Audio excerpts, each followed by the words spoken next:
ইবাদাত, অর্থাৎ যত মৌলিক ইবাদত আছে সবগুলো মৌলিক ইবাদতের একটা সমন্বয় করেছেন জিলহজ মাসের এই প্রথম 10 দিনে, যেটা বছরের অন্য কোনো সময় কিন্তু পাওয়া যায় না। কারণ এই 10 দিনের ভেতরে সালাত আছে, নফল সিয়াম আছে, সাদাকা আছে,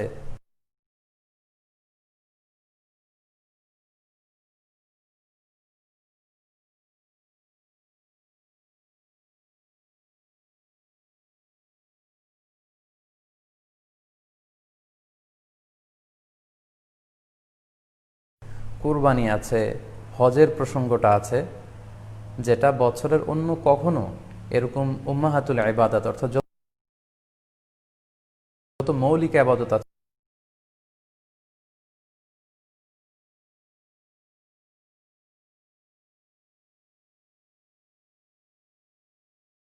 এই আজকারগুলো যেন আমরা বেশি বেশি পড়ি। এবং আরাফাতের সিয়ামের ব্যাপারে আল্লাহ রাসূল সাল্লাল্লাহু আলাইহি ওয়াসাল্লাম আশা করেছেন যে 9 জিলহজের যে নফল সিয়ামটি অর্থাৎ আরাফার রোজা, এই আরাফার রোজা যে ব্যক্তি রাখবে, আল্লাহ রাসূল সাল্লাল্লাহু আলাইহি ওয়াসাল্লাম বলেন যে আমি প্রত্যাশা করি এই সিয়ামের বদৌলতে বিগত একটি বছরের এবং সামনের একটি বছরের যত পাপ হবে এই পাপগুলোকে আল্লাহ তাআলা আমাদের জন্য ক্ষমা করে দিবেন। এবং জিলহজের 9 তারিখ ফজর থেকে কিন্তু আমাদেরকে ওয়াজিব তাকবীর পাঠ করতে হয়, আমরা জানি সেটা শুরু হয় আরাফার দিন ফজর থেকে। 9 তারিখ ফজর থেকে শুরু করে 13 তারিখ আসর পর্যন্ত এই তাকবীরগুলো প্রত্যেক সালাতের পরে পড়া আমাদের জন্য আবশ্যক। আমরা যেন এই নফল আজকারগুলো, এই নফল তাকবীরগুলো যাতে আমরা বেশি বেশি করে দেই। এবং যারা কুরবানি করার জন্য ইচ্ছা পোষণ করেছেন তারা যেন এই 10 দিনের আগেই তাদের মাথার চুল এবং নখ কেটে পরিচ্ছন্ন হয়ে যান, এবং জিলহজের এই 10 দিনে তারা যাতে মাথার চুল না কাটে এবং হাতের নখ না কাটে, এই মর্মে আল্লাহ রাসূল সাল্লাল্লাহু আলাইহি ওয়াসাল্লাম আমাদেরকে গাইডলাইন দিয়েছেন। সব মিলে আল্লাহ তাআলার কাছে এই 10টি দিনের ইবাদত খুবই প্রিয়। এমনকি হাদিসে এসেছে, যেটা আমরা বললাম যে জেহাদের চাইতেও বেশি প্রিয়। এজন্য এই সুবর্ণ সুযোগটুকুন যেন আমরা কখনোই মিস না করি। তাই আমাদের সাধ্যমতো আমরা যেন বেশি বেশি নফল ইবাদত করি। আমরা যেন সুযোগ হলে পুরো 10 দিন ব্যাপী আমরা চাইলে নফল সিয়াম রাখতে পারি, আমরা বেশি বেশি কোরআন তেলাওয়াত করতে পারি। বিশেষ করে তাহমিদ, তাহলিল এবং তাকবীর, আলহামদুলিল্লাহ, লা ইলাহা ইল্লাল্লাহ, আল্লাহু আকবার, এই জিকিরগুলো, এই আজকারগুলো পড়ে পড়ে যেন আমরা এই 10টি দিনকে মুখরিত রাখি। আল্লাহ তাআলা জিলহজ মাসের যে মাহাত্ম্য এবং বারাকা তিনি আমাদের জন্য দিয়েছেন, এগুলো যেন আমরা বেশি বেশি হাসিল করতে পারি। আমিন ইয়া রাব্বাল আলামিন। সম্মানিত দর্শক ও শ্রোতাবৃন্দ, ইতিমধ্যে আমাদের এই লাইভ প্রোগ্রামটিতে প্রায় 24,000 দিনী ভাই বোন যুক্ত হয়েছেন। আপনারা একটু দেরি করে যারা যুক্ত হয়েছেন তাদেরকে আবারও আন্তরিক শুভেচ্ছা জানাই। আব্দুল্লাহ রোমান রোজ টিভি চ্যানেল 24 থেকে শুভেচ্ছা জানিয়েছে। আমরা শুনেছি যে রোমান অসুস্থ, আল্লাহ তাআলা রোমানকে সুস্থ করে দিক, আমরা দোয়া করি। এবং আজকের লাইভের যে ঘোষণাটি আমরা দিয়েছিলাম, সেখানে অনেক দিনী ভাই বোনেরা, বাংলাদেশের একজন প্রথিত যশা ইসলামী সঙ্গীত শিল্পী মশিউর রহমান ভাই, ওনার করোনা পজিটিভ রিপোর্ট এসেছে, সবাই ওনার জন্য দোয়া চেয়েছেন। আসলে মানুষ তার চমৎকার চমৎকার ইসলামী সঙ্গীতের মধ্য দিয়ে যে শ্রোতাদের হৃদয়ে বেঁচে থাকে, এটার একটা প্রমাণ। আমাদের মশিউর ভাই অসাধারণ দরাজ গলায় খুব চমৎকার ইসলামী সঙ্গীত পরিবেশন করেন। আমি নিজেও তার ইসলামী সঙ্গীতগুলো খুব পছন্দ করি। সবাই ওনার জন্য দোয়া চেয়েছেন।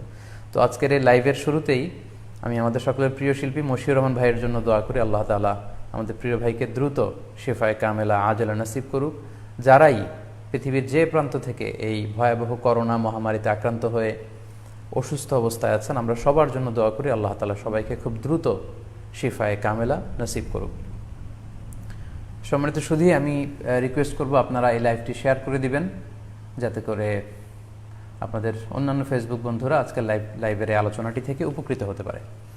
আমরা আজকে কুরবানি নিয়ে কিছু কথা শেয়ার করবার চেষ্টা করব ইনশাআল্লাহ। কুরবানির প্রসঙ্গটা আসলেই আমাদের স্মৃতির মানসপটে আমাদের ইব্রাহিম আলাইহিসসালাম এবং ইসমাঈল আলাইহিসসালামের যে কুরবানি, ওনাদের যে আত্মত্যাগ, এই দৃশ্যপটটি কিন্তু আমাদের চোখের সামনে ভেসে ওঠে। আমরা জানি যে ইব্রাহিম আলাইহিসসালাম আল্লাহ তাআলা সন্তুষ্টির জন্য স্বীয় পুত্র ইসমাঈল আলাইহিসসালামকে কুরবানি করতে চেয়েছিলেন, এবং সেই প্রসঙ্গ থেকেই কিন্তু আমরা প্রতি বছর জিলহজের 10 তারিখে কুরবানি করে থাকি। এবং এই দৃশ্যটি আল্লাহ তাআলার কাছে এতই ভালো লেগেছিল, এই আত্মত্যাগের দৃশ্যকে আল্লাহ তাআলা স্মরণীয় করে রাখবার জন্য কিয়ামত পর্যন্ত সব বিশ্বাসীদের জন্য এই জিলহজের একই টাইমে জিলহজের 10 তারিখে কুরবানি করাটাকে আল্লাহ তাআলা আমাদের উপর অবধারিত করে দিয়েছেন। এই বিষয়টি সূরাতুস সাফফাতের 105 নম্বর আয়াতে আল্লাহ তাআলা এভাবে ইরশাদ করছেন, ফালাম্মা বালাগা মাআহু সা'য়া ক্বালা ইয়া বুনাইয়া ইন্নী আরা ফিল মানামি আন্নী আযবাহুক ফানজুর মাযা তারা।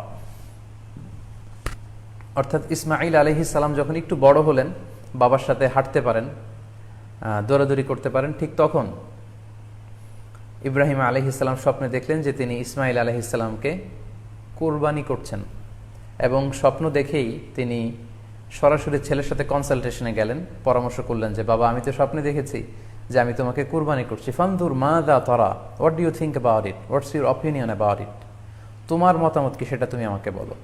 তখন সাইয়েদনা ইসমাঈল আলাইহিস সালাম অত্যন্ত সাহসিকতার সাথে বলিষ্ঠ একটি জবাব দিয়েছিলেন, সেটাও আল্লাহ তাআলা কোরআনে সরাসরি কোট করেছেন। তিনি বলেছিলেন, ক্বালা ইয়া আবাতি ফাআল মা তু'মার সাতাজিদুনি ইনশাআল্লাহু মিনাস সাবিরিন।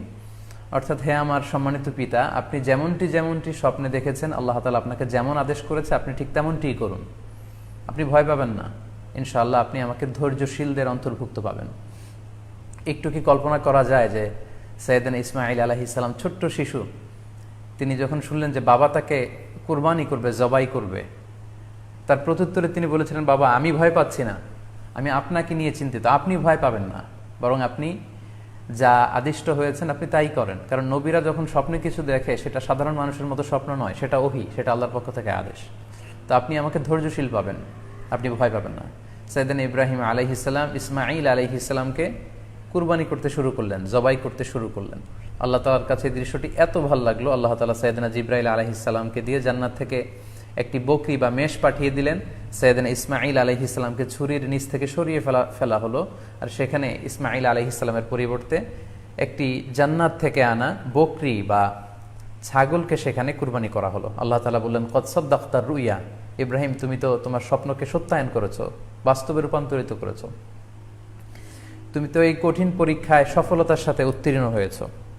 সাইয়েদনা ইব্রাহিম আলাইহিস সালাম পরীক্ষায় উত্তীর্ণ হলেন, এবং বাপ বেটার এই দৃশ্যায়নটি আল্লাহ তাআলার কাছে এত ভালো লেগেছে, আরশের উপর থেকে আল্লাহ তাআলা এত পছন্দ করেছেন ওনাদের স্যাক্রিফাইসকে, কুরবানিকে, কিয়ামত পর্যন্ত আমরাও যাতে কুরবানি করি, আল্লাহ তাআলা আমাদের জন্য এটাকে অবধারিত করে দিয়েছেন।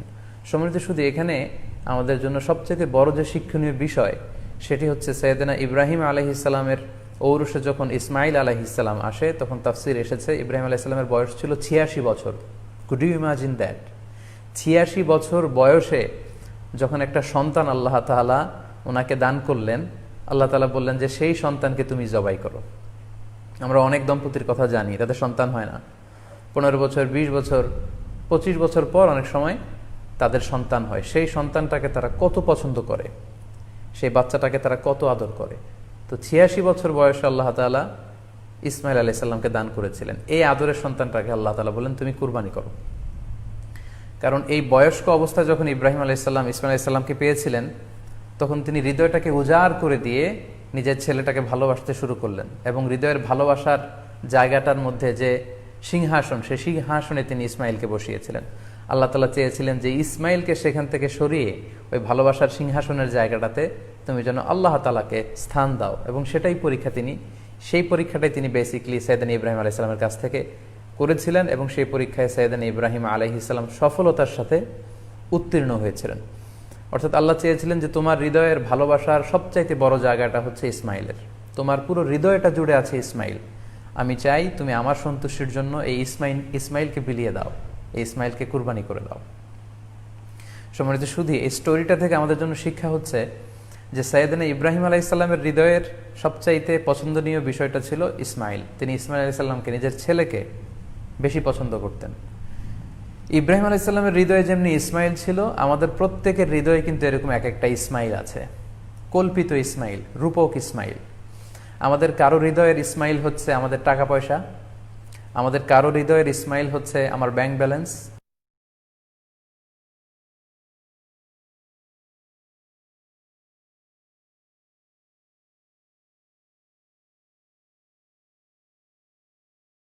আমাদের কারো হৃদয়ের ইসমাঈল হচ্ছে আমার দামি গাড়ি, আমাদের কারো হৃদয়ের ইসমাঈল হচ্ছে আমার দামি গাড়ি, আমাদের কারো হৃদয়ের ইসমাঈল হচ্ছে আমাদের যশ, খ্যাতি, আমাদের ক্ষমতা, প্রতিপত্তি, এগুলো।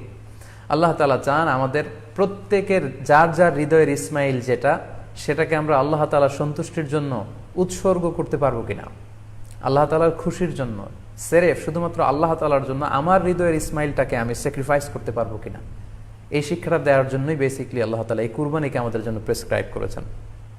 আল্লাহ তাআলা চান যে আমাদের হৃদয়ের পুরো জায়গাটা জুড়ে যেন আল্লাহ তাআলার সন্তুষ্টি, আল্লাহ তাআলার ভালোবাসা, আল্লাহকে যে আমরা ফিল করি, আল্লাহকে যে আমরা ভয় পাই, সেই জায়গাটাতে যেন আমরা আল্লাহ তাআলাকে রাখতে পারি। এটাই মূলত আল্লাহ তাআলা আমাদের কাছ থেকে চান।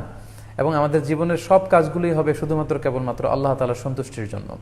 এজন্য বিশ্বনবী সাল্লাল্লাহু আলাইহি ওয়াসাল্লামকে কিন্তু আল্লাহ রাব্বুল আলামিন শিখিয়ে দিয়েছেন যে কুল ইন্না সলাতি ওয়া নুসুকি ওয়া মাহইয়ায়া ওয়া মামাতি লিল্লাহি রাব্বিল আলামিন। হে নবী, আপনি বলুন যে আমার নামাজ, আমার কুরবানি, আমার জীবন, আমার মরণ সবটাই তো আল্লাহর জন্য। তাই আমাদের হৃদয়ে যদি আমরা আল্লাহকে স্থান দিতে পারি, আমাদের সব কিছু, সাইয়েদনা ইব্রাহিম আলাইহিস সালাম যেমনি নিজের প্রিয় পুত্র সন্তানকে কুরবানি করেছিলেন, ঠিক তেমনিভাবে আমাদের হৃদয়ের ইসমাইলটাকেও যদি আমরা আল্লাহর সন্তুষ্টির জন্য স্যাক্রিফাইস করতে পারি, কুরবানি করতে পারি, তাহলেই কিন্তু এই কুরবানির শিক্ষাটা আমাদের জন্য বাস্তবায়িত হবে বা সফল হবে। এবং এই শিক্ষাটা দেওয়ার জন্য আল্লাহ তাআলা এই কুরবানির বিধানকে আমাদের জন্য জারি করেছেন, যে আমাদের হৃদয়ে শুধু আল্লাহ তাআলার ভয় থাকবে। এবং এই যে আমরা কুরবানি করবে, কুরবানির রক্ত, গোশত, চামড়া কোনোটাই কিন্তু আল্লাহ তাআলার কাছে পৌঁছে না, পৌঁছে হচ্ছে আমাদের হৃদয়ের ভয়, তাকওয়াটা আল্লাহ তাআলার কাছে পৌঁছে। সূরাতুল হাজ্জের 37 নম্বর আয়াতে আল্লাহ বলছেন, লা ইয়ানালাল্লাহা লুহুমুহা ওয়ালা দিমাউহা ওয়ালাকি ইয়ানালুহুত তাকওয়া মিনকুম। এই কুরবানির রক্ত, কুরবানির গোশত, এগুলো তো আল্লাহর কাছে পৌঁছে না, আল্লাহর কাছে পৌঁছে হচ্ছে তোমাদের তাকওয়া।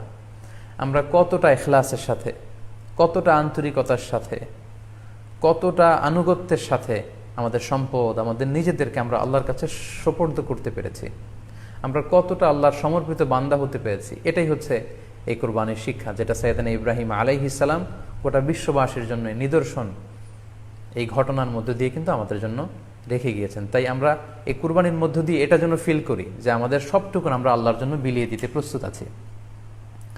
সম্মানিত, শুধু এই কুরবানির দিনে ইয়াউমুন নাহারে বা 10 জিলহজে আমরা যে কুরবানি উদযাপন করবো, ঈদুল আজহা উদযাপন করব, এই দিনের সবচাইতে প্রিয় আমল হচ্ছে আল্লাহ তাআলার কাছে পশু জবাই করে, যেটা আমরা বলেছি ইব্রাহিম আলাইহিস সালামের সেই ঘটনার, সেই দৃশ্যায়নের পুনরাবৃত্তি আল্লাহ তাআলা সেটা দেখতে চান। আমরা পশু জবাই করে রক্ত প্রবাহিত করে দেয়, এটা আল্লাহ তাআলার কাছে খুবই পছন্দনীয়। সুনানে তিরমিজিতে এসেছে, আয়েশা রাদিয়াল্লাহু তাআলা আনহা থেকে বর্ণিত, তিনি বলেন, আন্না রাসূলুল্লাহ সাল্লাল্লাহু আলাইহি ওয়াসাল্লাম ক্বাল, আল্লাহ রাসূল সাল্লাল্লাহু আলাইহি ওয়াসাল্লাম বলেছেন, মা আমিলা আদামিয়ুন মিন আমালিন ইয়াউমান নাহার আহাব্বা ইলাল্লাহি মিন ইহরাকিদ দাম।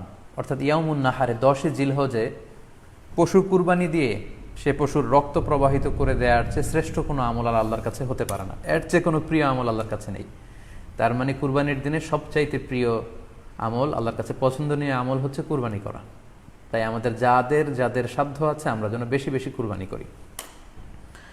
সম্মানিত, শুধু আমরা জানি যে এই কুরবানিকে আল্লাহ তাআলা আমাদের উপর আবশ্যক করেছেন।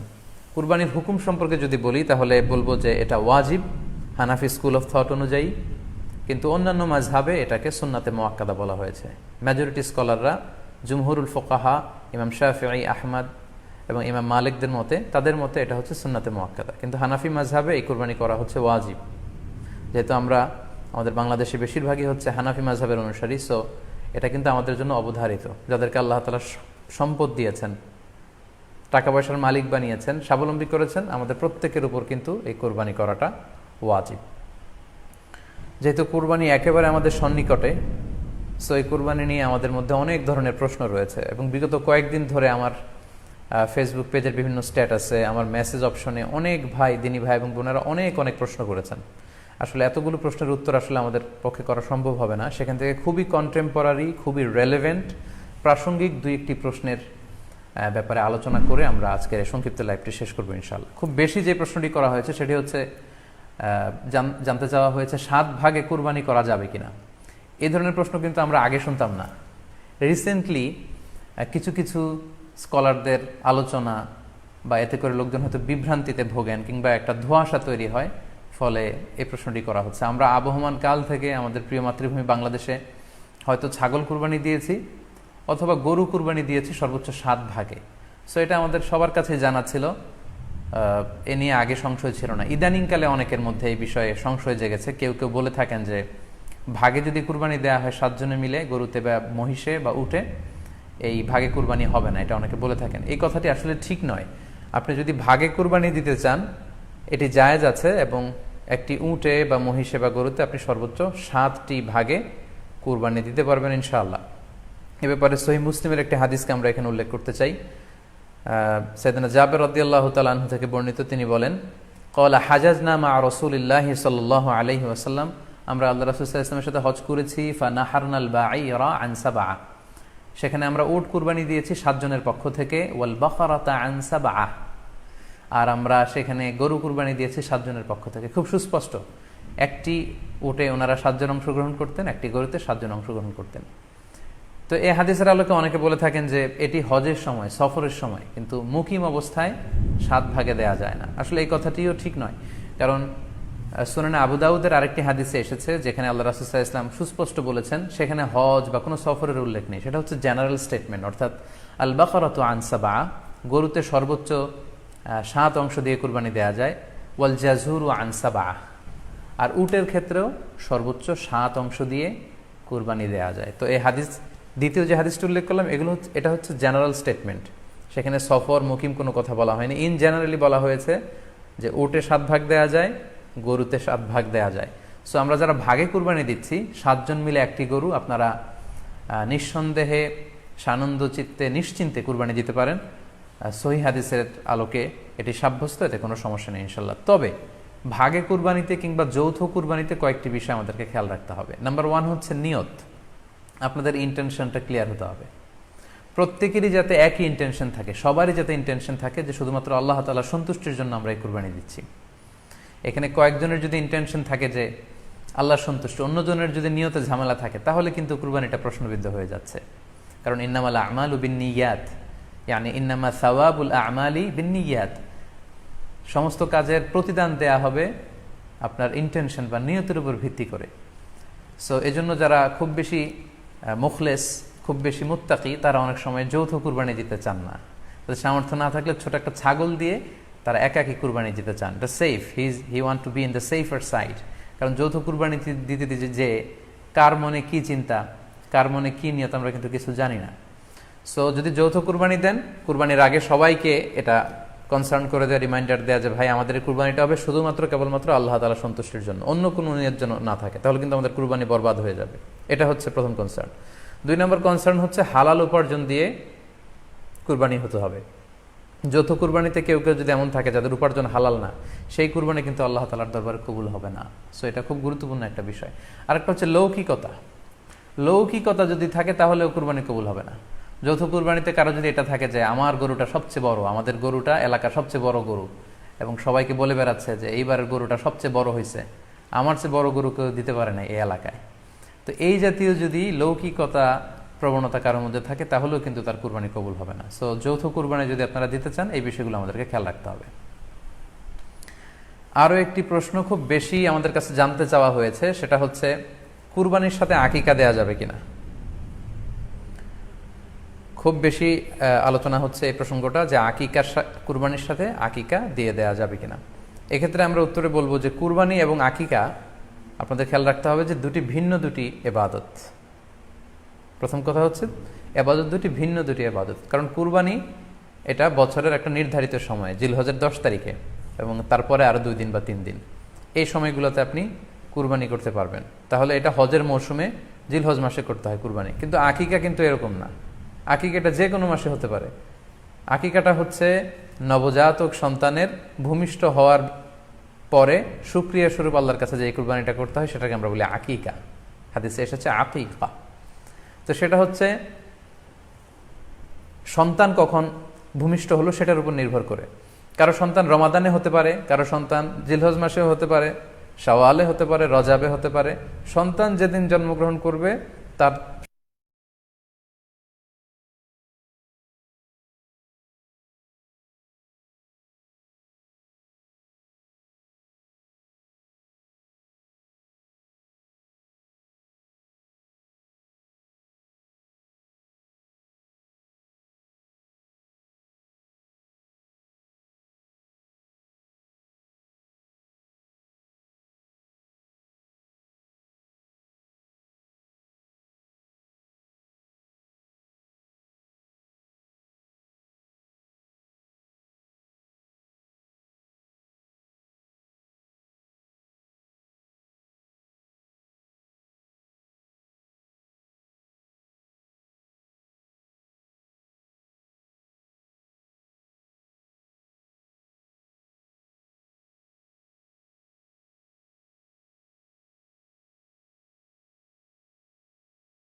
কখন ভূমিষ্ঠ হলো সেটার উপর নির্ভর করে।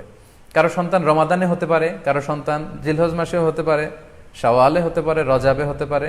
সন্তান যেদিন জন্মগ্রহণ করবে তার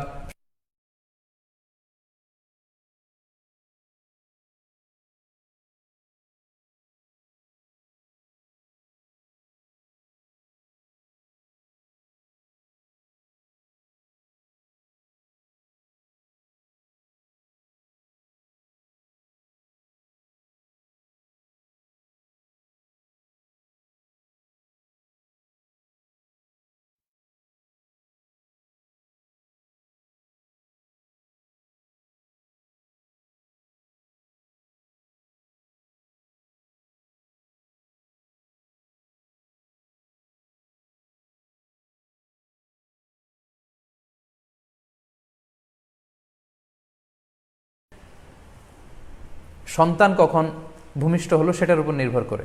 কারো সন্তান রমাদানে হতে পারে, কারো সন্তান জিলহজ মাসেও হতে পারে, শাওয়ালে হতে পারে, রজাবে হতে পারে। সন্তান যেদিন জন্মগ্রহণ করবে তার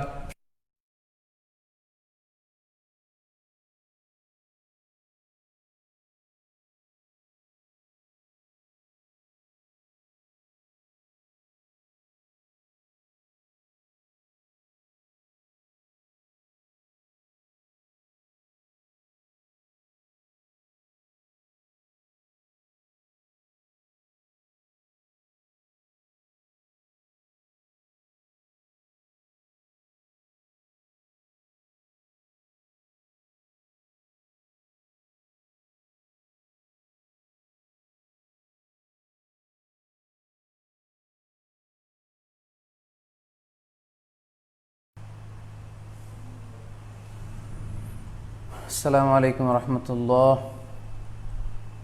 আশা করছি সবাই শুনতে পাচ্ছেন, একটু লিখে জানাবেন। Zahid Hannan is watching. মোহাম্মদ নাহিদ, ওয়ালাইকুম আসসালাম। রাব্বি খান, খালেদ আল ফারাবি, দেখতে পাচ্ছি খুব সুন্দর লাগছে। Mirza Yasin Arafat, Masud Rana, everything all right. আশা করি সবাই ঠিকঠাক মতো দেখতেও পাচ্ছেন, শুনতেও পাচ্ছেন।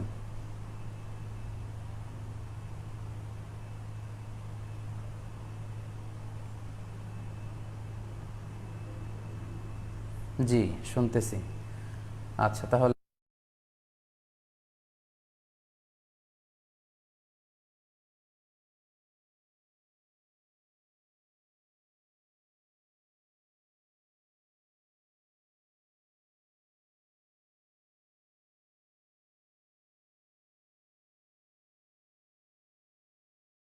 বাচ্চা যেদিন জন্মগ্রহণ করবে, সন্তান ভূমিষ্ঠ হওয়ার 7 দিন পরে, তাহলে ভিন্ন দুইটা আবাদত, দুই সময়ের আবাদত। ছাগল দেয়া লাগবে এমন কোনো কথা নেই। তো এভাবে আমরা বুঝতে পারতেছি, খুবই স্পষ্টত কমন সেন্স খাটালেও আমরা বুঝতে পারতেছি, এবং আল্লাহ রাসূল সাল্লাল্লাহু আলাইহি ওয়াসাল্লামের ভাষ্যগুলো অনুসারে আমরা বুঝতে পারছি দুই ধরনের আবাদত। যদিও এই দুই আবাদতে কিছুটা মিল আছে, কিন্তু দুই সময়ের আবাদত, আলাদা দুটি উপলক্ষ, দুইটার আলাদা নির্ধারিত সময় রয়েছে। যেমন আকিকার ক্ষেত্রে সুন্নাহ হচ্ছে বাচ্চা যেদিন জন্মগ্রহণ করবে তার 7ম দিন শেষে, 7 দিন পরে আপনি আকিকা করবেন। আল্লাহ রাসূল সাল্লাল্লাহু আলাইহি ওয়াসাল্লাম বলেছেন, কুল্লু গুলামিন মুরতাহানুন বিআকিকাতিহি তুযবাহু আনহু ইয়াওমা সাবিহি। প্রত্যেক সন্তানের আকিকা দিতে হয় তার 7ম দিনে। ওয়া ইউহলাকু ওয়া ইউসাম্মা, এবং 7ম দিনে মাথার চুল ফেলে দিতে হয়, তার সুন্দর একটি নাম রাখতে হয়। তাহলে আকিকার বিধান হচ্ছে, সম্মানিত সুধী, সন্তান জন্মগ্রহণ করার 7 দিন পরে। আমরা বুঝতে পারলাম আল্লাহ রাসূল সাল্লাল্লাহু আলাইহি ওয়াসাল্লামের ভাষ্য অনুযায়ী, কথা অনুযায়ী, কওল অনুযায়ী। এবার যদি আমরা আল্লাহ রাসূল সাল্লাল্লাহু আলাইহি ওয়াসাল্লামের আমল দেখি, ওনার ব্যক্তিগত আমল কি ছিল, সেক্ষেত্রে আমরা সহিহ ইবনে হিব্বানের একটি হাদিস উল্লেখ করব, যেটিকে ইবনে হাজার আল আসকালানী উনি ওনার ফাথুল বারিতে সহিহ হিসেবে উল্লেখ করেছেন। আয়েশা রাদিয়াল্লাহু তাআলা আনহার বর্ণনা, তিনি বলেন যে আক্কা রাসূলুল্লাহ সাল্লাল্লাহু আলাইহি ওয়াসাল্লাম আনিল হাসানি ওয়াল হুসাইনি ইয়াউমা সাবিঈ ওয়া সাম্মাহুমা। আল্লাহ রাসূল সাল্লাল্লাহু আলাইহি ওয়াসাল্লাম নিজে ওনার দৌহিত্র, অর্থাৎ ওনার নাতি হাসান এবং হুসাইনের আকিকা নিজে করেছেন 7ম দিনে, এবং 7ম দিনে তাদের নাম রেখেছেন। একজনের নাম রেখেছেন হাসান, আরেকজনের নাম হুসাইন। অর্থাৎ হাসান রাদিয়াল্লাহু আগে জন্মগ্রহণ করেছিলেন, ওনার চেয়ে ছোট ছিল হোসেন, উনি পরে জন্মগ্রহণ করেছেন। তো তো ওনাদের জন্মের পরে 7 দিন পরে আল্লাহ রাসূল সাল্লাল্লাহু আলাইহি ওয়াসাল্লাম ওনাদের আকিকা দিয়েছিলেন, এবং 7ম দিনে উনি আকিকাও দিয়েছেন এবং তাদের নামও রেখেছেন। তাহলে আল্লাহ রাসূল সাল্লাল্লাহু আলাইহি ওয়াসাল্লামের কওলি হাদিস, ওনার ভাষ্য মতে আমরা জানলাম উনি বলেছেন 7ম দিনে আকিকা দিতে হয়, এবং ওনার ব্যক্তিগত আমল থেকে আমরা জানতে পারলাম যে উনি ওনার 2 নাতির আকিকা দিয়েছেন 7ম দিনে এবং নাম রেখেছেন। তাহলে এ থেকে আমরা সুস্পষ্ট বুঝতে পারি যে আকিকা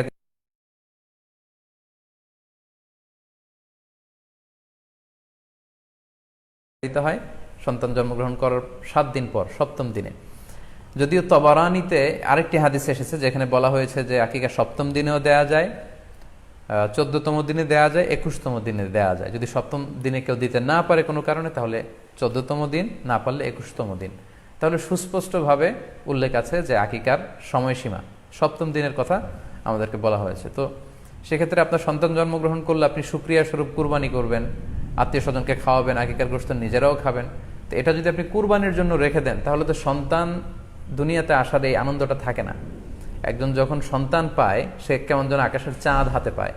তো তখন তার 7 দিনের মধ্যে যে আনন্দটা থাকে, ওই দিন তার নাম রাখা হবে, আত্মীয় স্বজনরা আসবে, বাচ্চাকে দেখবে, দোয়া করবে, তখন আকিকা করে গোশত নিজে খাবেন, আত্মীয়দের খাওয়াবেন, পাড়া প্রতিবেশীদেরকে দিবেন। এটা হচ্ছে সন্তান ভূমিষ্ঠ হওয়ার উপলক্ষকে কেন্দ্র করে এই আকিকা। সো এটাকে কুরবানির সাথে মিক্স আপ করার কোনোই প্রয়োজন নেই, এবং এক্ষেত্রে সুস্পষ্ট গাইডলাইন হচ্ছে যে 7ম দিনে আকিকাটা দিতে হয়। সো আমরা যেন 7ম দিনে আকিকাটা দেই। তবে হ্যাঁ, এখন প্রশ্ন হচ্ছে 7ম দিনে কেউ দিতে পারেননি, 14তম দিনেও দিতে পারেননি, 21তম দিনেও দিতে পারেননি, হাতে টাকা ছিল না, সামহাও কোনো কারণে মিস করেছেন, তখন আপনি যখন সুযোগ হয় তখন করে দেন। ওই প্রেক্ষাপটে আপনি যদি কুরবানির সময়ও আকিকা দিয়ে দিতে চান, এটা আদায় হয়ে যাবে ইনশাল্লাহ। আশা করা যায় আদায় হয়ে যাবে, এবং এটা জায়েজ আছে। তবে এটা সুন্নাহ নয়। সুন্নাহ হচ্ছে 7ম দিনে আকিকা দেওয়া। পাশাপাশি গরু দিয়ে, মহিষ দিয়ে, উট দিয়ে আকিকা দেওয়াও কিন্তু সুন্নাহ নয়। আকিকা দেওয়া সুন্নাহ হচ্ছে ছাগল দিয়ে। হ্যাঁ, গরুর 7 ভাগে 1টি ভাগ কুরবানির সাথে যদি আপনি আকিকা দিতে চান, আকিকা আদায় হয়ে যাবে, এটা জায়েজ আছে, কিন্তু এটা সুন্নাহ নয়। সুন্নাহসম্মত হচ্ছে আকিকা 7ম দিনে দেয়া এবং ছাগল দিয়ে দেয়া। ছেলের ক্ষেত্রে 2টি ছাগল, মেয়ের ক্ষেত্রে 1টি ছাগল। আশা করি কুরবানির সাথে আকিকার প্রসঙ্গটি আপনাদের কাছে ক্লিয়ার হয়েছে। সম্মানিত শুধু এবার আমরা শুনবো আরও একটি most asked question in this corona period, COVID-19 outbreak period. সেটা হচ্ছে, এই করোনা পরিস্থিতিতে কুরবানি না দিয়ে কুরবানির টাকা দান করে দিলে ওই সওয়াব পাওয়া যাবে কিনা। এই প্রশ্নগুলো কিন্তু আমরা আগে শুনতাম না। রিসেন্ট সময়ে, গত কয়েক বছর আগে আমরা খেয়াল করেছি যে তারকা জগতের কিছু লোক বা নাটক সিনেমা জগতের কিছু লোক এরকম ঘোষণা দিয়েছে যে আমরা টাকা বন্যার্ত লোকদেরকে দিয়ে দিলাম, আমরা কুরবানি দেব না।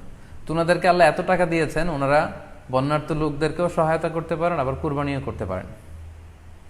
সো একটা দিয়ে আরেকটা হবে না।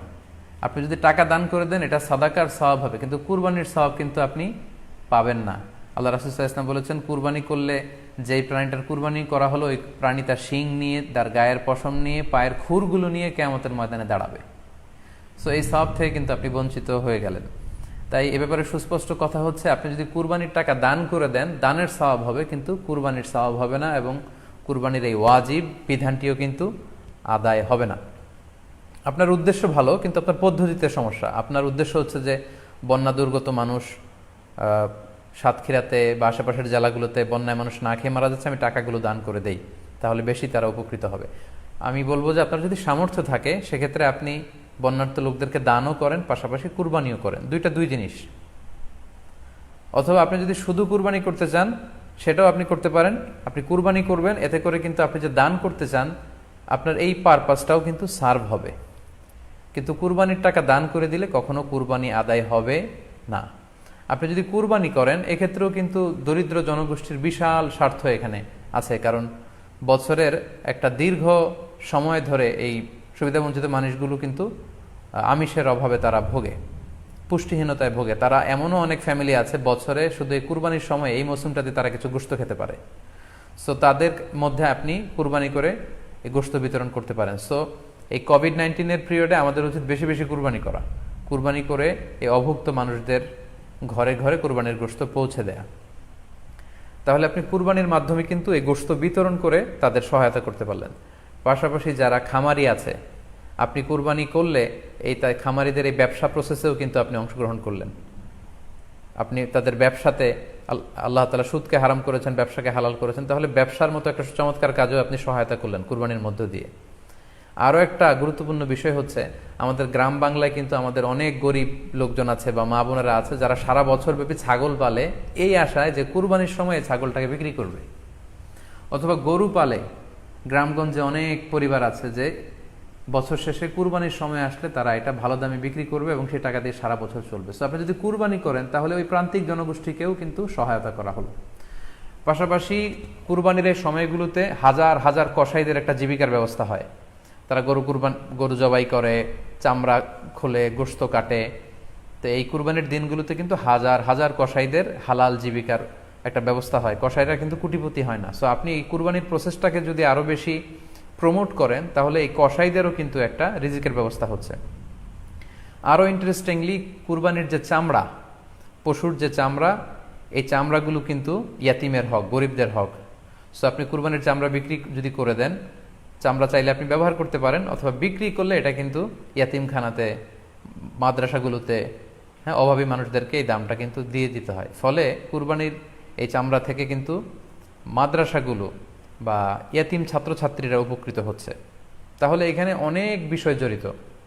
যদিও বর্তমান সময়ে চামড়া শিল্প ধ্বংস করার একটা বিশাল পায়তারা চলছে, চামড়ার দাম পড়ে যাচ্ছে।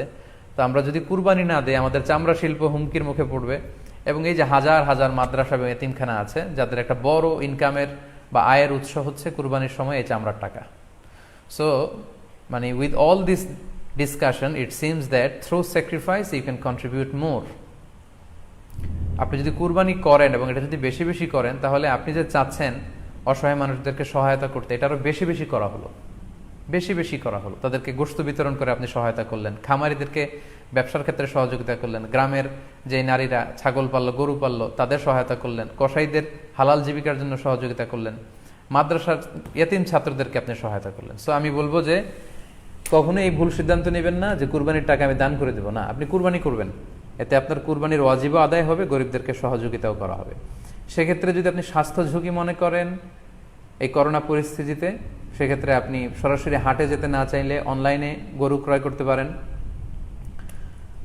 গতকাল আমি কয়েকটি বিশ্বস্ত সংস্থা বা ফাউন্ডেশনের নাম উল্লেখ করেছি আমার পেজে, যারা এই কুরবানির সার্ভিসটা দিচ্ছে।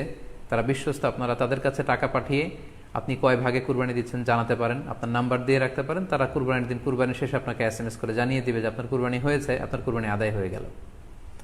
অনেকে না বুঝে অনেক বিরূপ মন্তব্যও করেছেন গতকালের স্ট্যাটাসটিতে। আসলে যেই সংস্থাগুলোর কথা আমি উল্লেখ করেছি তাদের সাথে সরাসরি আমার কোনো সম্পৃক্ততা নেই, বরং এটা জনকল্যাণমূলক একটা কাজের অংশ হিসেবেই মূলত আমি অল্টারনেটিভ একটা সহজ পদ্ধতি, যারা হাটে যেতে চান না, গোশত বন্টন করা এবং করোনা পরিস্থিতির কারণে স্বাস্থ্য ঝুঁকি মনে করে যারা কুরবানি একেবারে দিতেই চাচ্ছেন না, তারা যেন এই ভুলটি না করেন, বরং অন্তত এই সংস্থাগুলোর কাছে টাকা পাঠিয়ে তারা যেন তাদের ওয়াজিব কুরবানির বিধানটি পালন করেন, এজন্যই মূলত এই স্ট্যাটাসটি দেওয়া হয়েছিল।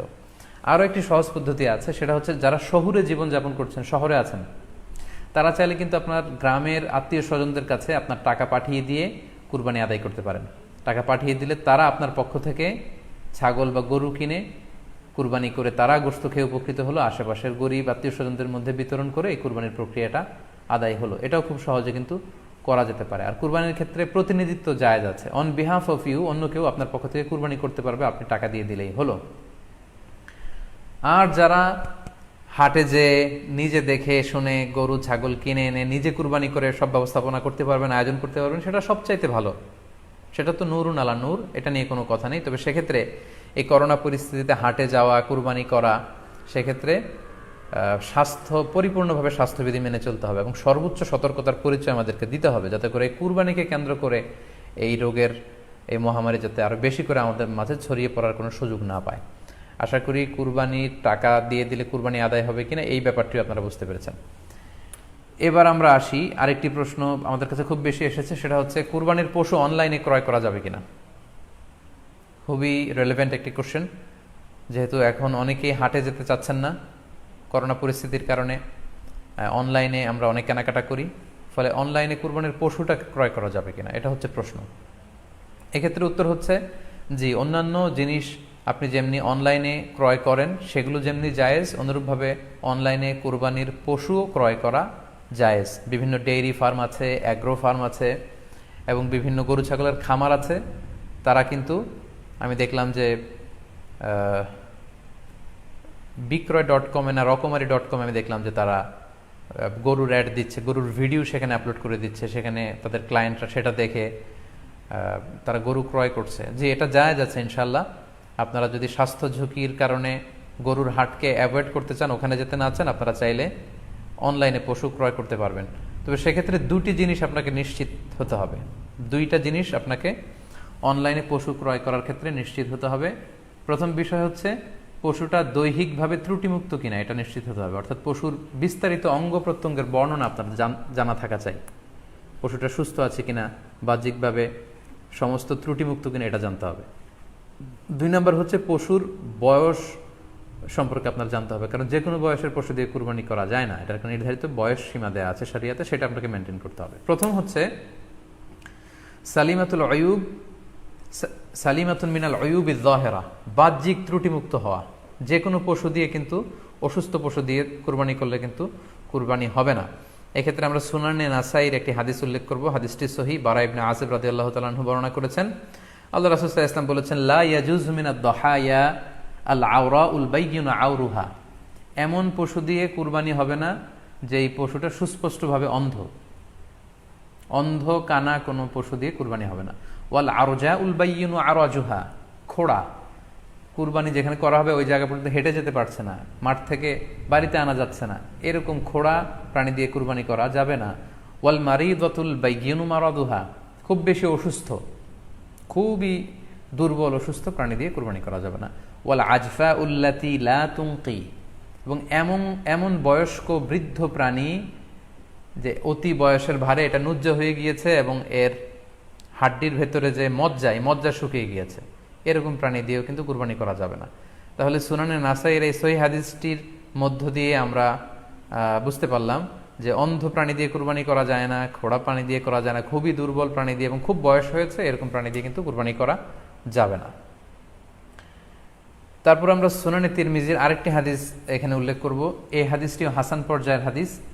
বর্ণনাকারী হচ্ছেন আলী রাদিয়াল্লাহু তাআলা আনহু। তিনি বলেন, নাহা রাসূলুল্লাহ সাল্লাল্লাহু আলাইহি সাল্লাম আইয়ুদহা বিআ'যাবিল করনি ওয়াল উযুন, অর্থাৎ আল্লাহ রাসূল সাল্লাল্লাহু আলাইহি ওয়াসাল্লাম শিং ভাঙা এবং কান কাটা এরকম প্রাণী দিয়ে কুরবানি করতে নিষেধ করেছেন। অর্থাৎ ব্রোকেন হর্নস অ্যান্ড ইয়ার্স, কোনো পশুর যদি শিং দুটো ভাঙা থাকে অথবা কান কাটা থাকে, এরকম প্রাণী দিয়ে কুরবানি করলে কুরবানি আদায় হবে না। পশুর কানের ব্যাপারে আরও সুস্পষ্ট হাদিস এসেছে সুনানে তিরমিজিতে, এটিও হাসান পর্যায়ের হাদিস। বর্ণনাকারী সাইয়েদনা আলী রাদিয়াল্লাহু তাআলা আনহু, তিনি বলেন যে নাহা রাসূলুল্লাহ সাল্লাল্লাহু আলাইহি ওয়াসাল্লাম আইয়ুদহা বিমুকাবালাহ আও মুদাবারাহ আও শারকা আও খরকা আও জাদআ, অর্থাৎ আল্লাহ রাসূল সাল্লাল্লাহু আলাইহি ওয়াসাল্লাম মুকাবালা মানে এমন প্রাণী যেই প্রাণীর কানের সামনের অংশ কাটা, এরকম প্রাণী দিয়ে কুরবানি করা যাবে না। আও মুদাবারা, এমন প্রাণী যে প্রাণীর কানের পেছনের অংশ কাটা, সেটা দিয়ে কুরবানি করা যাবে না। আও শারকা, অথবা কানের মাঝখানে কাটা, দুই দিক ঝুলে আছে, করা যাবে না। আও খরকা, অথবা কানের ভেতরে ছিদ্র, পশুর কানে যদি ছিদ্র থাকে, কেটে যে ছিদ্র হয়ে গিয়েছে, ড্রিলড হয়ে গিয়েছে, সেই প্রাণী দিয়ে কুরবানি করা যাবে না। আও জাদা, অথবা নাক কাটা, এরকম প্রাণী দিয়ে কুরবানি করা যাবে না। তাহলে আল্লাহ রাসূল সাল্লাল্লাহু আলাইহি ওয়াসাল্লামের ভাষ্যমতে এই প্রাণীগুলো দিয়ে কুরবানি করা যাবে না। ফলে আপনি অনলাইনে যদি পশু ক্রয় করতে চান, আপনার যে পশুটা ক্রয় করবেন এটা বাহ্যিকভাবে সুস্থ আছে কিনা, অঙ্গ প্রত্যঙ্গের বিস্তারিত বর্ণনা ভিডিওতে আপনাকে ক্রস চেক করে এবং বাড়িতে আনার পরে সেটাকে দেখে এই পারচেজটা আপনাকে নিশ্চিত করতে হবে। 2 নাম্বার খেয়াল রাখবার বিষয় হচ্ছে পশুর বয়স। কুরবানির পশুর একটা নির্ধারিত বয়স সীমা আছে, সেক্ষেত্রে উটের জন্য 5 বছর হওয়া লাগবে কমপক্ষে, গরু বা মহিষের ক্ষেত্রে কমপক্ষে 2 বছর হতে হবে এবং ছাগলের ক্ষেত্রে কমপক্ষে 1 বছর হতে হবে। আবার বলছি, উট 5 বছর, গরু 2 বছর এবং ছাগল 1 বছর। তবে মেষ বা ভেড়া, দুম্বা এগুলো যদি 6 মাসের হয়, দেখতে যদি মোটা সোটা হয়, 1 বছরের মতো মনে হয়, তাহলে সেগুলো দিয়েও কুরবানি করা যাবে। সেক্ষেত্রে পশুর যে দাঁত আছে, নিচের পাটের যে পশুর দাঁত, এই দাঁতগুলোর পাশে 2টা ধারালো দাঁত থাকে, এগুলো উঠেছে কিনা এগুলো দেখে দেখে আপনারা পশুর বয়সকে নির্ণয় করতে পারবেন। তাহলে অনলাইনে ক্রয়ের ক্ষেত্রে আমাদের উত্তর হচ্ছে যে অনলাইনে আপনি পশু ক্রয় করতে পারবেন। সেক্ষেত্রে আপনাকে 2টি বিষয়ে খুব খেয়াল রাখতে হবে। এক হচ্ছে পশুর অঙ্গ প্রত্যঙ্গ ঠিক আছে কিনা, বাহ্যিকভাবে সব ধরনের ত্রুটিমুক্ত কিনা, 2 নম্বর হচ্ছে পশুর বয়স। এই দুটি জিনিস যদি আপনি এনশিওর করেন, আপনি অনলাইনে পশু ক্রয় করে সেটা দিয়ে কুরবানি করলে কুরবানি হয়ে যাবে ইনশাল্লাহ, কোনো সমস্যা নেই। আরও একটি প্রশ্ন আমাদের কাছে খুব বেশি এসেছে, সেটা হচ্ছে কুরবানি কি পুরো পরিবারের পক্ষ থেকে একজন দিতে হবে নাকি সামর্থ্যবান প্রত্যেকের দিতে হবে? আই রিপিট, আমি আবার বলছি, প্রশ্নটি হচ্ছে যে অনেকে এই প্রশ্নটি করেছেন যে পুরো পরিবার থেকে একজন দিলে হয়ে যায় নাকি সামর্থ্যবান প্রত্যেকের দিতে হয়। সম্মানিত দিনী ভাই এবং বোনেরা, এটি একটি মতবিরোধপূর্ণ মাসআলা, অর্থাৎ এই মাসআলার ক্ষেত্রে স্কলারদের মধ্যে মতভেদ পাওয়া যায়। এক্ষেত্রে 2টি মতামত। একদল স্কলার বলেছেন যে এটা পরিবারের পক্ষ থেকে একজন দিলে আদায় হয়ে যাবে। অপর মতামত হচ্ছে যে না, সামর্থ্যবান প্রত্যেকেরই দিতে হবে। আমরা 2টি মতামত নিয়ে আলোচনা করি। প্রথম মত হচ্ছে যে এক পরিবারের পক্ষ থেকে একজনই যথেষ্ট। এই মতামতটিও দলিলের দিক থেকে বেশ শক্তিশালী। সেক্ষেত্রে আমরা মেহনাফ ইবনে সুলাইম রাদিয়াল্লাহু তাআলা আনহুর বর্ণিত একটি হাদিস সুনানে আবু দাউদে এসেছে, হাদিসটি হাসান পর্যায়ের হাদিস। তিনি বলছেন, ও নাহনু উকুফুন মা রাসূলিল্লাহ বিআরাফাতিন, আমরা রাসূল সাল্লাল্লাহু আলাইহি ওয়াসাল্লামের সাথে 9 জিলহজ আরাফার ময়দানে ছিলাম। ক্বালা, তখন আল্লাহ রাসূল সাল্লাল্লাহু আলাইহি ওয়াসাল্লাম আমাদেরকে বলেছেন, ইয়া আইয়ুহান নাস, হে মানব সকল, ইন্না আলা কুল্লি আহলি বাইতিন ফি কুল্লি আমিন উদহিয়া, অর্থাৎ প্রত্যেকটি, আল্লাহ রাসূল সাল্লাল্লাহু আলাইহি ওয়াসাল্লাম বলেছেন, প্রত্যেকটি ফ্যামিলির জন্য প্রতি বছর একটি কুরবানি ওয়াজিব হয়। আমি আবার বলছি, প্রত্যেক ফ্যামিলির জন্য প্রতি বছর কুরবানি দিতে হয় কয়টি? একটি। তাহলে কুরবানি পরিবারের পক্ষ থেকে একটি দিলেই আদায় হয়ে যাবে। সুনানি তিরমিজির আরো একটি হাদিস আমরা এখানে উল্লেখ করতে পারি, এই হাদিসটিও সহিহ। সাইয়েদনা আতা ইবনে ইয়াসার রাদিয়াল্লাহু তাআলা আনহু, উনি আবু আইয়ুব আল আনসারী রাদিয়াল্লাহু তাআলা আনহুকে জিজ্ঞেস করেছিলেন যে কাইফা কানাতিল উদহিয়া ফি আহদি রাসূলিল্লাহ, হে আল্লাহর নবীর সাহাবী, আল্লাহ রাসূল সাল্লাল্লাহু আলাইহি ওয়াসাল্লামের জামানাতে কুরবানি কেমন হতো, কিভাবে তারা কুরবানি দিতেন? তো আবু আইয়ুব আল আনসারী রাদিয়াল্লাহু তাআলা আনহু উনি বলেছেন, কানা রাজুলু ইউদাহি বিশাতি আনহু ওয়া আন আহলিহি, আল্লাহ রাসূল সাল্লাল্লাহু আলাইহি ওয়াসাল্লামের সময়কালে লোকজন একটি ছাগল কুরবানি দিত তার পক্ষ থেকে এবং তার ফ্যামিলির পক্ষ থেকে। আনহু ওয়া আন আহলিহি, তার নিজের পক্ষ থেকে এবং ফ্যামিলির পক্ষ থেকে। অর্থাৎ এই হাদিসগুলোর আলোকে বোঝা যায় যে পুরো পরিবারের পক্ষ থেকে একজন কুরবানি দিয়ে দিলেই আদায় হয়ে যাবে। স্বামীও চাকরি করেন, স্ত্রীও চাকরি করেন, স্বামীরও টাকা আছে, স্ত্রীর টাকা আছে, দুইজনের আলাদা করে দিতে হবে না। স্বামী যদি একটা ছাগল কুরবানি দিয়ে দেয় তাহলে স্ত্রীর পক্ষ থেকে, পুরো ফ্যামিলির পক্ষ থেকে কুরবানি আদায় হয়ে যাবে। এই হাদিসগুলোর আলোকে বোঝা গেল। দ্বিতীয় আরেকটি মত আছে, সেই মতটি হচ্ছে প্রত্যেক সামর্থ্যবানের উপর ওয়াজিব।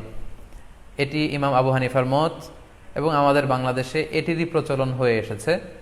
আমরা এই মতামতটিকেই বেশি আমরা শুনে থাকি সব জায়গায়, যে যারাই সামর্থ্যবান প্রত্যেকের আলাদাভাবে দিতে হয়। স্বামী সামর্থ্যবান হলে স্বামীর দিতে হবে, স্ত্রী সামর্থ্যবান হলে স্ত্রীকে দিতে হবে, ছেলেরা হলে ছেলের দিতে হবে। এটা প্রত্যেকের আলাদাভাবে ইন্ডিভিজুয়ালি দিতে হয়। এবং সেক্ষেত্রে ওনারা দলিল দিচ্ছেন সুনান ইবনু মাজার একটি হাদিস, হাদিসটি সহিহ, যেখানে আল্লাহ রাসূল সাল্লাল্লাহু আলাইহি ওয়াসাল্লাম বলেছেন, মান কানা লাহু সাআহ, যার সামর্থ্য আছে কিন্তু ওয়ালাম ইউদাহি, সামর্থ্য থাকার পরেও সে কুরবানি দেয় না, ফালা ইয়াকরাবান্না মুসাল্লানা, সেজন্য ঈদুল আজহার দিন আমার ঈদগাহে না আসে নামাজ পড়তে। আল্লাহ রাসূল সাল্লাল্লাহু আলাইহি ওয়াসাল্লাম হুঁশিয়ারি বাণী ঘোষণা করেছেন, ধমক দিয়েছেন যে সামর্থ্য থাকার পরেও যে কুরবানি দেয় না সেজন্য আমার ঈদগাহে না আসে। এই হাদিসের আলোকে ওনারা বলেছেন মান কানা লাহু সাআহ, যার সামর্থ্য আছে। ওনারা বলছেন যে এটা ইন জেনারেল, ব্যাপক, যারই সামর্থ্য আছে তাকেই দিতে হবে। সো এখানে বাস্তবতা হচ্ছে দুই পক্ষেরই খুব ভ্যালিড দলিল আছে। আর কোনো মাসআলার ক্ষেত্রে যখন মতবিরোধ থাকে, দুই পক্ষেরই দলিল থাকে, সেক্ষেত্রে বাড়াবাড়ি করাটা অনুচিত। বরং এটা হচ্ছে ইসলামের সৌন্দর্য, এখানে প্রশস্ততা রয়েছে। সো যারা মনে করে যে ফ্যামিলির পক্ষ থেকে একজন কুরবানি দিলেই আদায় হয়ে যাবে, তাদেরও দলিল আছে, তাদেরকে সেটা করতে দেওয়া উচিত। তবে আমরা এটাকেই সাজেস্ট করি যে প্রত্যেক সামর্থ্যবানের উপর কুরবানি দেওয়া উচিত। এতে করে যিনি কুরবানি দিবেন উনি সওয়াব পেয়ে উপকৃত হলেন, আবার উনি কুরবানি দেওয়ার কারণে গোশত বিতরণ করলেন, ফলে গরিবরা উপকৃত হলো। সো সামর্থ্যবান প্রত্যেকেরই উচিত বেশি বেশি কুরবানি দেয়া। আশা করি এই মাসালাটাও আপনারা বুঝতে পেরেছেন। সম্মানিত, শুধু আমরা আমাদের লাইভের একেবারে শেষের দিকে চলে এসেছি। আমরা খুব বেশি লম্বাচড়া করতে চাই না, যদিও বলেছিলাম সংক্ষিপ্ত লাইভ, মাঝখানে একবার ইন্টারনেট এবং ইলেকট্রিসিটি চলে যাওয়ার কারণে একবার ইন্টারাপ্ট হলো। এ পর্যায়ে আমরা অল্প কয়েকটি রিমাইন্ডার আপনাদের সাথে শেয়ার করে আজকের আলোচনাটুকু আমরা এখানেই জবনিকা টানবো, এখানেই আমরা আলোচনাটি শেষ করবো ইনশাআল্লাহ। প্রথম যে রিমাইন্ডারটি আপনাদের সাথে আমি শেয়ার করতে চাই সেটি হচ্ছে, সম্মানিত সুধী, আমরা অনেকেই বাজার থেকে পশু আনার সময় বা কুরবানি করার সময় পশুর সাথে অনেক বেশি অমানবিক আচরণ করি। এতে করে কিন্তু আপনার কুরবানিটা, পুরো কুরবানির প্রক্রিয়াটাই প্রশ্নবিদ্ধ হয়ে যেতে পারে। তাই আজকের লাইভের মধ্য দিয়ে যারাই আপনারা যুক্ত হয়েছেন, আমি সবাইকে বলছি আমরা যাতে পশুর সাথে মানবিক আচরণ করি, কুরবানির পশুর সাথে এমন কোনো আচরণ যাতে না করি যাতে ওর কষ্ট না হয়, আমরা যেন এটা খেয়াল রাখি। বিশেষ করে জবাই করার আগে পশুকে ভালোভাবে রশি দিয়ে বেঁধে নেয়া এবং ছুরিটা, যেই ছুরি দিয়ে জবাই করা হবে সেটা খুব ধারালো থাকা। আল্লাহ রাসূল সাল্লাল্লাহু আলাইহি ওয়াসাল্লাম কিন্তু এই দিক নির্দেশনা আমাদেরকে দিয়েছেন। সুবহানাল্লাহ, ইসলাম যে কতটা চেক অ্যান্ড ব্যালেন্স, কতটা ভারসাম্যপূর্ণ জীবন বিধান। আল্লাহ রাসূল সাল্লাল্লাহু আলাইহি ওয়াসাল্লাম সহিহ মুসলিমের বর্ণনায় তিনি বলছেন, ইযা যাবাহতুম ফাআহসিনুয যিবহা, তোমরা যখন জবাই করবে সেখানেও তোমরা ইহসান করো। কেননা আল্লাহ তাআলা সব জায়গায় ইহসানকে অবধারিত করেছেন। আমরা জীবনে যাই করব না কেন সেটা ইহসানের সাথে করতে হবে। তো পশুটাকে কিন্তু আমি জবাই করব, স্লটার করব, আল্লাহ রাসূল সাল্লাল্লাহু আলাইহি ওয়াসাল্লাম বললেন যখন স্লটার করবে, জবাই করবে, তখনও সেটার প্রতি ইহসান করে তোমরা জবাই করো না। ওয়া ইযা যাবাহতুম ফাআহসিনুয যিবহা, সেক্ষেত্রেও তোমরা সফট হার্টেড হও, সেটাকে ইহসানের সাথে জবাই করো। কিভাবে ইহসানের সাথে জবাই করবে? ওয়ালিয়ুহিদ্দা আহাদুকুম শাফরাতাহু ওয়ালিয়ুরিহ যাবিহাতাহু, তোমরা তোমাদের ছুরিটা খুব বেশি করে ধারালো করে নাও, যাতে করে খুব স্মুথলি স্লটারিংটা হয়ে যায়, খুব স্মুথলি কুরবানিটা তাড়াতাড়ি হয়ে যায়, যাতে প্রাণীটার কষ্ট না হয়। আমরা প্রায়ই আমাদের ব্যাখেয়ালে বা অবহেলাবশত কুরবানির পশু ট্রাক থেকে নামানো, হাট থেকে নিয়ে আসা, এমনভাবে আমরা কুরবানির পশুর সাথে ট্রিট করি, এতে করে কিন্তু অনেক অমানবিক আচরণ আমাদের দ্বারা প্রকাশ পেয়ে যায়। সো আমরা যদিও এটাকে জবাই করব, আমরা যেন ইহসানের সাথে জবাই করি, এই বিষয়টা যেন আমরা খেয়াল রাখি। এটা হচ্ছে প্রথম রিমাইন্ডার। দ্বিতীয় রিমাইন্ডার হচ্ছে, আমাদের দেশে প্রায় এটা ঘটে, জবাই করার পরে অনেক কসাইরা তাড়াতাড়ি এই পশুটার দেহ থেকে প্রাণ বের হয়ে যাওয়ার জন্য ছোট ছুরি দিয়ে জবাই করা প্রাণীটার গলার মধ্যে খোঁচা মারতে থাকে, গলায় বারবার খোঁচা মারতে থাকে। এটা কিন্তু ঠিক না। স্পাইনাল কর্ডে যদি আপনি জবাই করার পরে বারবার খোঁচা মারেন, তাহলে কিন্তু এই প্রাণীটার অপমৃত্যু হতে পারে, অর্থাৎ এটা স্বাভাবিক কোনো মৃত্যু নয়। স্বাভাবিক মৃত্যু হচ্ছে জবাই করে দেয়া, এবং ইসলাম এটাকে আমাদের জন্য বৈধ করেছেন। আমরা জানি যে পাশ্চাত্যে গরুর মাথায় বুলেট মারা হয়, অথবা ইলেকট্রিক্যাল শক দিয়ে ওটাকে হত্যা করা হয়, অথবা ভারী কোনো লোহার হাতুড়ি দিয়ে গরুর মাথায় আঘাত করে সেটাকে মারা হয়। কিন্তু ইসলাম এগুলোকে নিষেধ করেছে। ইসলামের বিধান হচ্ছে স্লটারিং করা, আপনি জবাই করে দিবেন। সেক্ষেত্রে আমার মনে হয় 10 থেকে 15 মিনিট যদি আমরা একটু ওয়েট করি, গরুর দেহ থেকে সবগুলো রক্ত কিন্তু বের হয়ে যাবে, ফলে এটার গোশতটা উপাদেয় হবে আমাদের জন্য। কিন্তু আমরা যদি তাড়াহুড়ো করে, বিশেষ করে অনেক কসাই ভাইরা রুহটা যাতে তাড়াতাড়ি বের হয়ে যায়, প্রাণটা যাতে তাড়াতাড়ি বের হয়ে যায়, জবাইয়ের পরে আবার ছোট ছুরি দিয়ে স্পাইনাল কর্ডে খোঁচা মারতে থাকে, এটা কিন্তু ঠিক না। এতে করে যেটা হয়, এটা স্বাভাবিক মৃত্যু হয় না, বরং অপমৃত্যু হয়ে থাকে। আমরা যখন কুরবানি করি তখন প্রাণীটার শ্বাসনালী এবং কণ্ঠনালী কেটে যায়, এবং তারপরে রক্তনালী, যেটাকে ইংরেজিতে বলে জুগুলার ভেইন, এই জুগুলার ভেইনটা যখন কেটে যায় তখন কিন্তু প্রাণীটা আর ব্যথা পায় না। গবেষণায় দেখা গিয়েছে যে যদিও আমরা দেখি যে প্রাণীটা খুব ছটফট করে, লাফালাফি করে, কিন্তু আসলে সে ব্যথা পায় না। জুগুলার ভেইন যখন কেটে ফেলে তখন ব্রেইন তাকে স্পাইনাল কর্ডের মাধ্যমে হার্টে সিগন্যাল দেয় আরো বেশি পাম্প করার জন্য, আরো বেশি রক্ত পাঠানোর জন্য।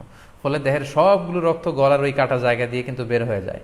কিন্তু ওই মুহূর্তে আপনি যখন ছোট ছুরি নিয়ে এটার স্পাইনাল কর্ডে খোঁচাখুচি করতে শুরু করেন, তখন কিন্তু এটার অপমৃত্যু ঘটে, এটার স্ট্রোক হতে পারে, এটা হার্ট অ্যাটাক করে মারা যেতে পারে। তাহলে সেটা কিন্তু স্বাভাবিকভাবে জবাইয়ের মধ্যে দিয়ে মৃত্যুবরণ করলো না, বরং হার্ট অ্যাটাক করে বা স্ট্রোক করে সেটা মারা গেল।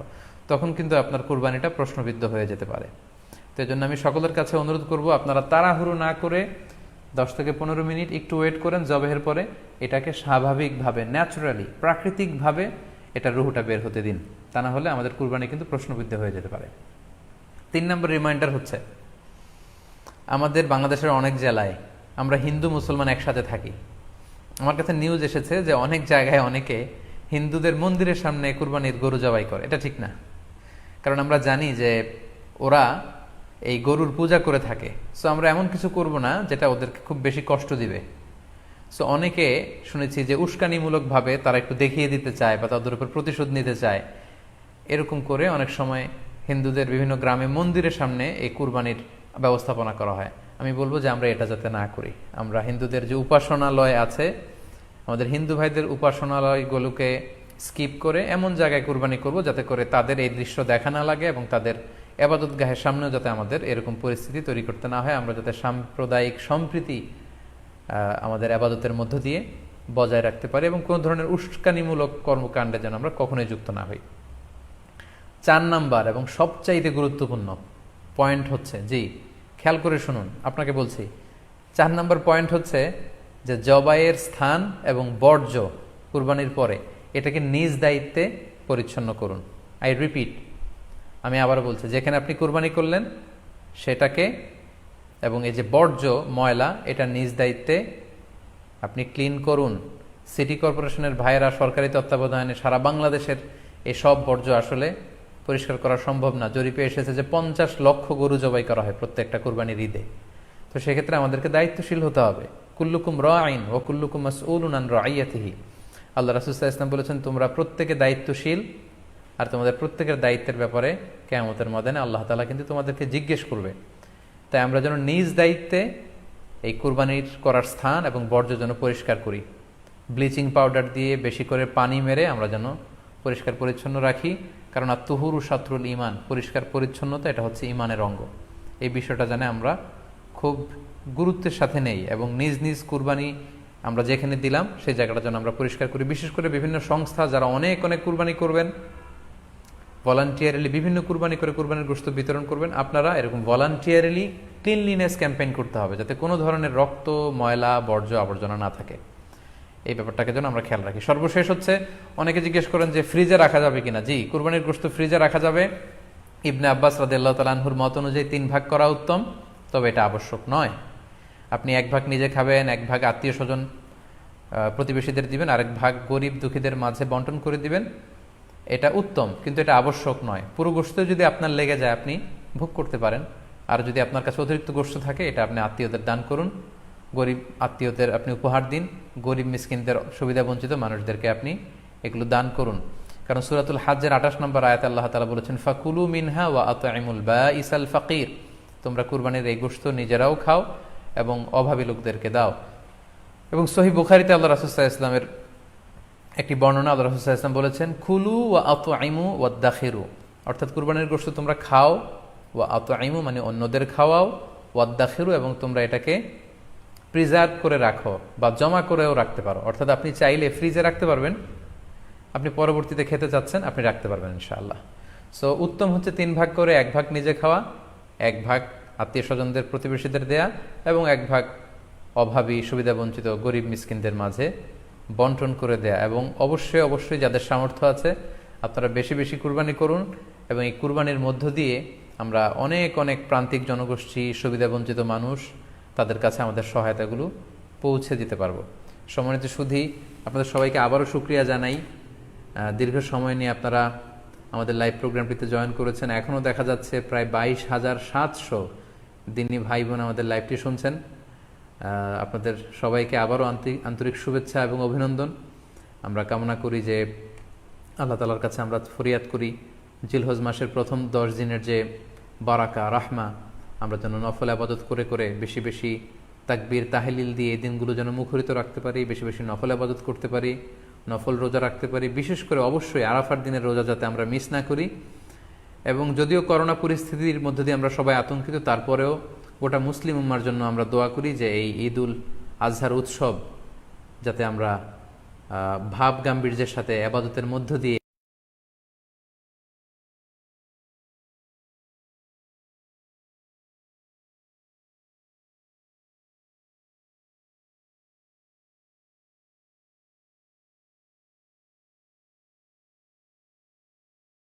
আনন্দ উৎসবের মধ্য দিয়ে পালন করতে পারি। আপনাদের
আসসালামু আলাইকুম রহমতুল্লাহ। সম্মানিত দিনী ভাই এবং বোনেরা,